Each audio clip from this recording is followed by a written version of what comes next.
Yo, what's up, y'all? Almost everything's fixed now. This is fixed finally.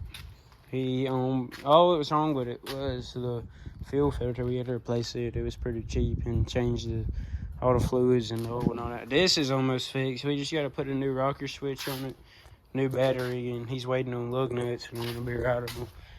My four-wheeler is kind of fixed. It's fixed for now, like it'll ride, but you can't really do too much with it, and you can't be in water long. Because I don't know if y'all can tell, but look at that bend right there. The bearing, when we put it in there, it went past the line and it bent that. But it's still rides because that bearing sits on the axle fine.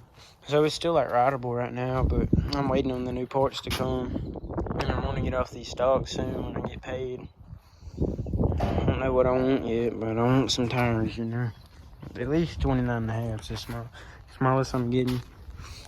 So yeah, I just wanted to update y'all. Peace.